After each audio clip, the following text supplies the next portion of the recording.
Hi everybody. Okay, today in this video, my goal is to help the new users learn how to shop the Garage-Sale app. Okay, without further ado, open up your Garage-Sale app by tapping the button, assuming you already have the app. And if you don't, please check out my tutorial number 1 on how to download and install it, and tutorial number 2 on how to set up your buyer or seller profile, and tutorial number 3 even if you want to learn how to list your item using AI. Okay, so now that we have the app open, if you're already registered and have an email and password, go ahead and sign in that way. But if you prefer the shortcut, like a lot of people do, using either a Google or an Apple account credential, assuming you have that, you can go ahead and tap that. I'm on an Android right now, and so I will be tapping the continue with Google and proceed with one of my accounts. Okay.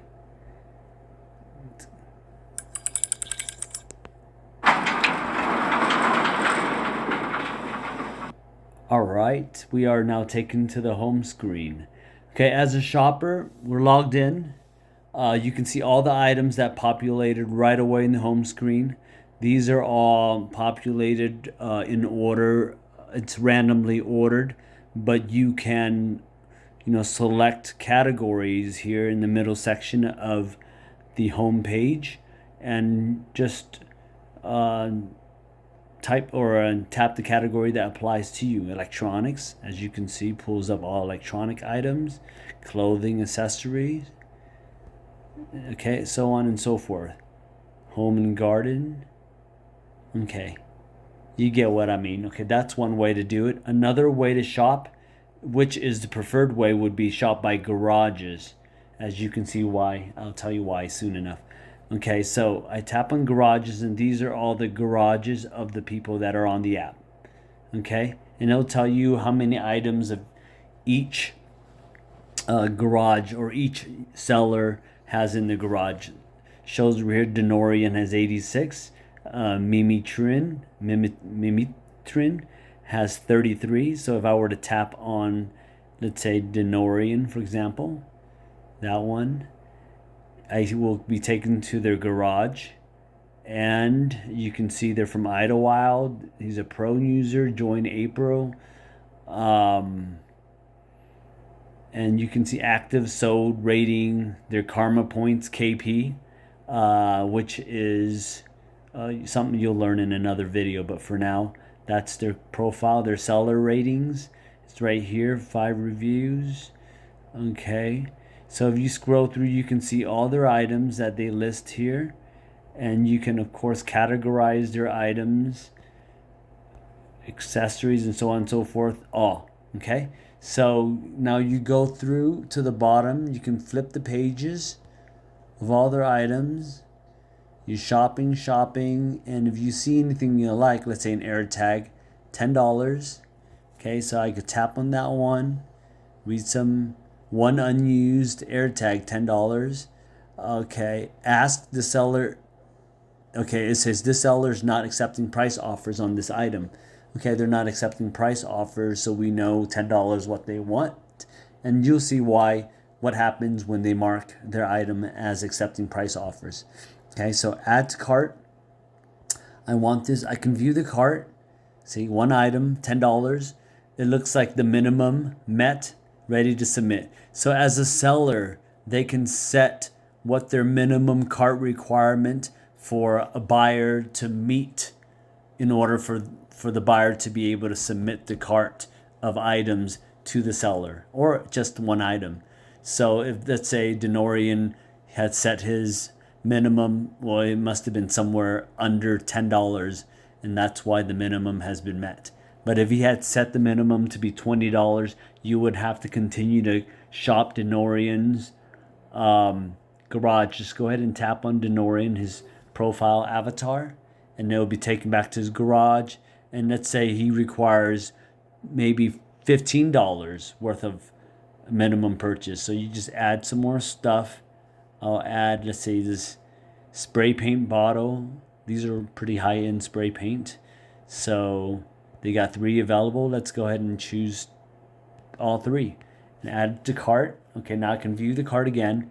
Looks like I have 1 air tag for $10, and then 1 Liquitex turquoise spray paint for, or 3 of them for $2 each, for a total of 6. So my total subtotal for the cart is $16. Okay, I can change that right here to 2 quantity, and that will take it down to $14. But let's go ahead. Once we're done, the minimum is met. You just submit the cart to the seller, and then the seller is going to review. It looks like, there you go, it popped up. That's also my account, by the way, and that's why it popped up for me. I'm signed in as 2 users. So now the seller will be notified that there's a cart waiting for their response. They can modify the cart if they find that they no longer wanted to sell that item for whatever reason. It could be because they listed it too low on accident. It could be because they had already sold it on the side.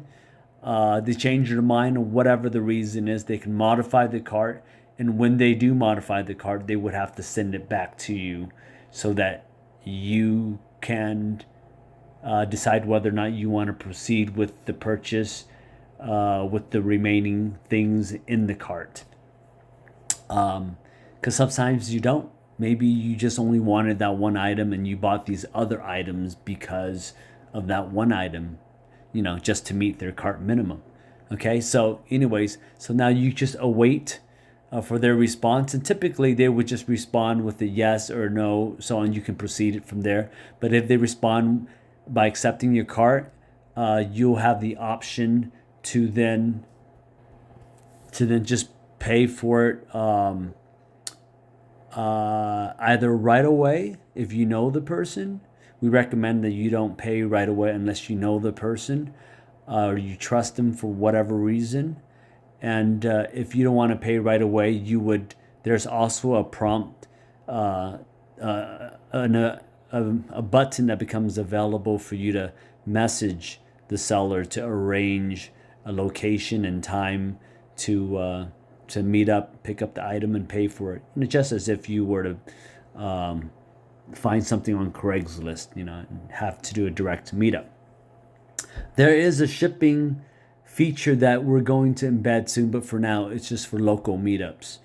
And if you want a shipping option fast, please feel free to leave us a feedback, and then by demand, depending on the demand, we'll work hard at making that feature live. But for now, okay, as we're waiting for the seller, what we can do is, just move on about your life until that person responds. And when they respond, whether they accept or rejected the cart, you'll be notified with a push notification, as if like a text message. Okay, so now if you want to continue to shop the cart, let's just go back. Or just go to home. One of these screens, you can go to the cart again right here, or you can just go home, and then we can go shop somewhere else. Okay, let's say you can shop with garages. I prefer, it depends on how you want to shop, but listings allow you to see all the items right away, so it's a little bit more intuitive. But the thing with listings, we'll find out soon enough. Let's say I want this Keroppi green toy. They're typically like $25. So, I want this toy. The seller's not accepting price offers. Let's check out an item that is accepting a price offer. There's an indication right here. You see the item, vintage wooden mental clock on the right top here. It says haggle. That is an indicator that the seller does accept a price offer for this item. So seller accepts offers, tap ask seller to haggle. So ask seller, okay.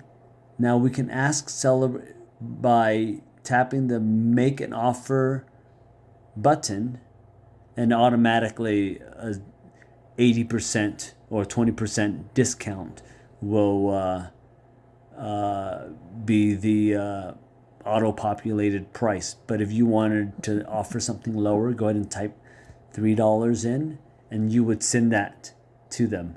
But I don't want to, this is just a sample or a test, so I don't want to send that to the user. But what happens is a feature comes up, a cool feature comes up with buttons for the seller, and it just asks the seller, give the seller 3 options. Do they want to accept this offer? Do they want to reject it? Or do they want to counter offer? If they want to counter offer, they just put a price in that they prefer, and then they would just send it back to you, and then you would get that feature, or you would get that a pop-up that does the same thing to you. And once you both agree on a price, then that new price will be reflected in your cart. So let's say if I add this item to cart and I view the cart, for there are 2 carts here. One cart is for the first seller that we were shopping with, and the second cart is for Amelia's Donuts, which is another seller. So you keep these carts separately. The other one's waiting a seller response, while this one, it says minimum met, ready to submit. So cart hasn't been submitted yet. So you can submit this to the seller now, or you can just continue to shop their cart. And so let's say you want to go back to their store. While you're already going to meet them up, might as well see all the things, inexpensive things that they're selling.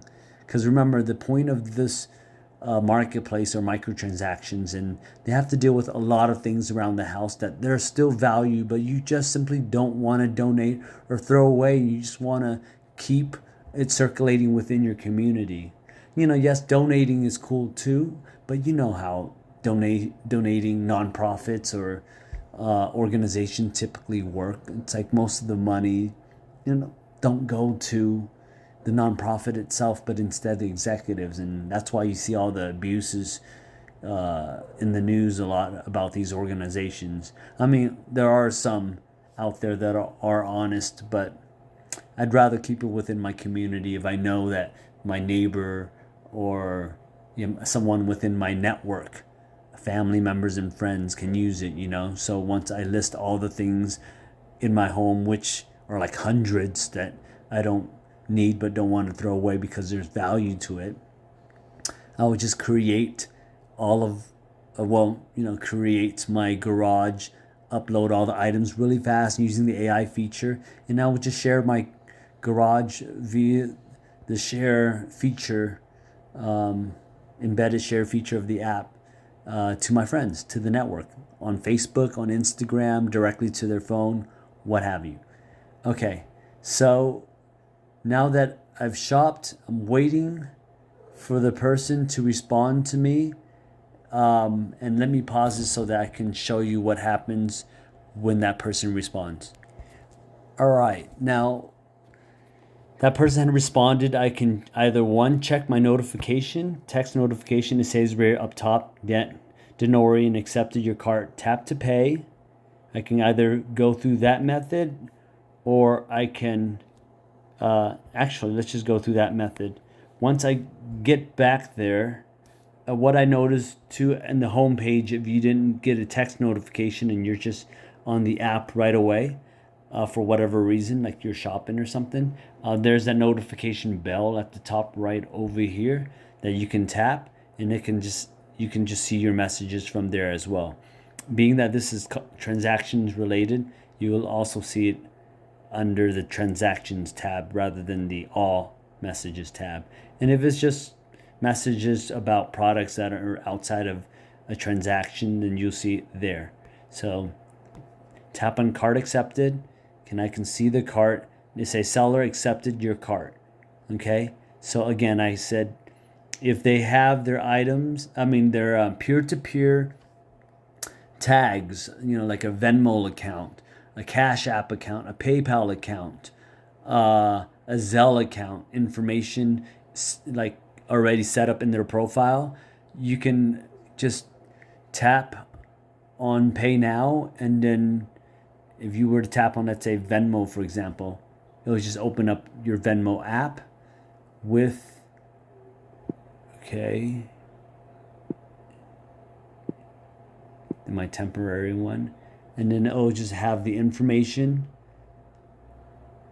as well as the dollar amount, as well as garage sale purchase from Denorian, details of the transaction, and the seller account already in there, and you can just tap pay right away. So that's really a fast way to do it. Or let's go back to the app, or let's say I'll just tap here to go back. See, I'm gonna go back to the app right here. If I don't want to pay that way, I can actually, let's go back to the app. I can pay cash whenever I see them in person. And once you've paid, you just come back to the app and then tap I've paid. Whether it's paying in person or just paying in advance, you just tap I've paid. Or the seller itself can tap on a button that says that they've received the payment. So that once this happens, the final truth will be from the seller, because the seller can either say they've received the payment before you even said you've paid, or the seller can wait for your notification to say that you've made the payment, because sometimes they're just not always looking at their app and they don't know if you've paid or not. So when you tap on I've paid, they'll be notified that they were paid, okay? And then they can respond right away. Okay, so it says payment submitted, Denorian has been notified and will confirm receipt. Check your notification for updates. Okay, so okay. And then once they've marked or accepted or confirmed that they've received your payment, whether in person or through the peer-to-peer app again, then it will finalize the sale on the app.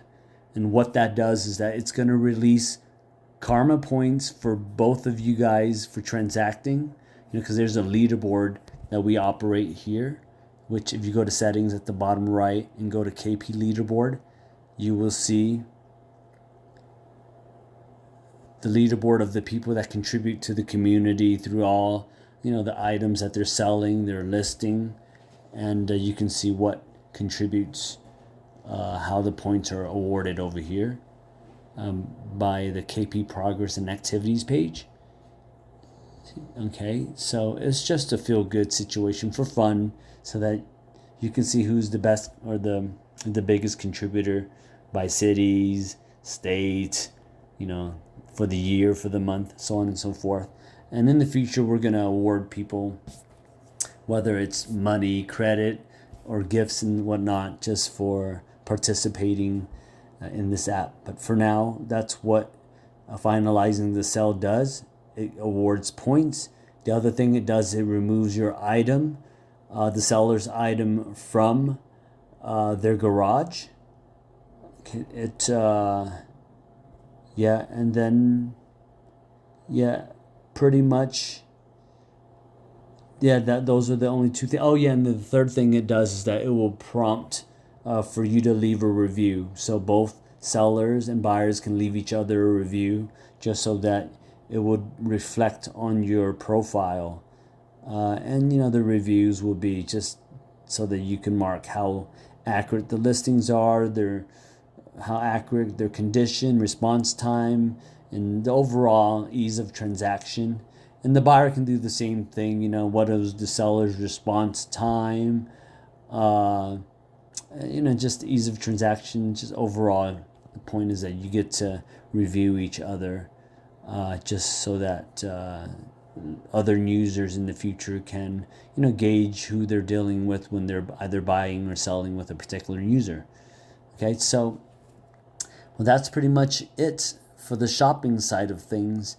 And I hope you'll find a lot of useful things on this app, as more and more people are going to list all the all the gems that are in their garage or in their life that they're not using for very cheap, just because they want to help out the community. That's the reason why I created this app, just because I had a whole bunch of things that I just felt like are worth quite a bit, and I I wanted to share it with the community, and I didn't care to make $20 or $10 off of it. And if it can help somebody save money, I'm willing to sell it for $1 if it's just my neighbor, my friend, or someone who knows to just reach out to me for whatever reason. It's a feel good app.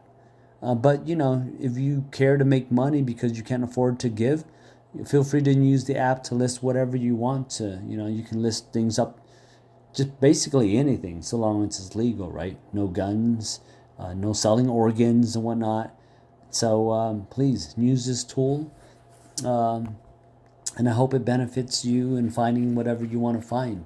And if you need to sell items, or you have items around the house, just any items, used item, food you're selling from home, anything that you feel that would help out your community, check out our next tutorial, and now we'll do a video on how a seller would on all the features a seller would need to know in order to sell on the app successfully. Thank you for watching, and I hope you all have a great day.